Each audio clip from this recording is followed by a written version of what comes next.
រំខានអូនយូរពេកហើយអូនត្រាំត្រង់ទៅមកអ្នកថ្មី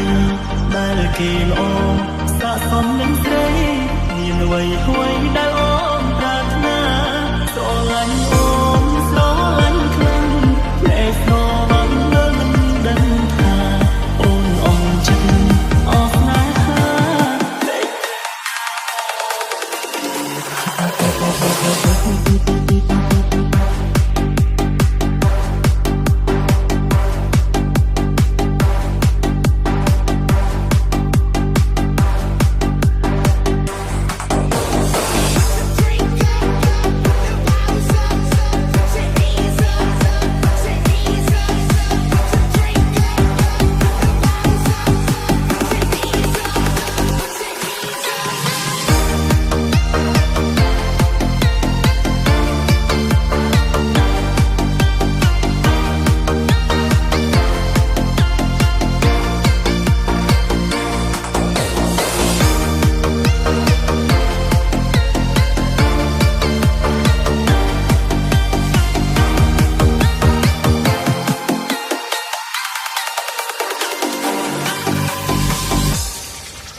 We are Family TSRC team បើវត្តមានបងធ្វើឲ្យអារម្មណ៍អូនល្អមានតែល្អអង្គកអូនអាចប្រាប់ត្រង់បានទីរទីខ្លួនជារំខានប្រាប់ត្រង់ក៏បានបងសុំចិត្តដើរចេញ កុំឲ្យគេចាំដល់ខែឆ្នាំចាំយឺនបែកគ្នាដល់ពេលវេលាមិនអាចខត់ចិត្តរំខានអូនយូរពេកហើយអូនត្រាំត្រង់ទៅមកញ៉ាំណាដែលគេល្អស័ក្តិសមនឹងស្រី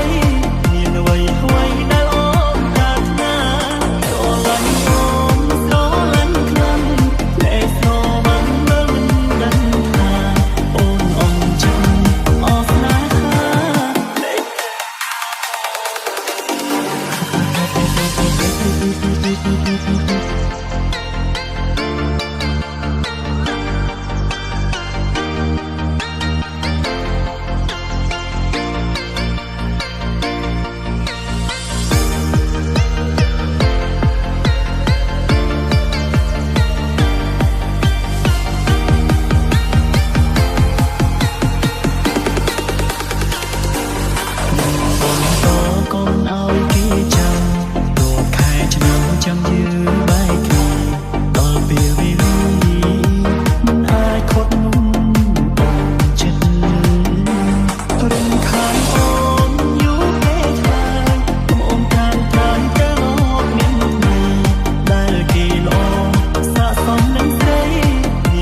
beep beep beep beep beep beep beep beep.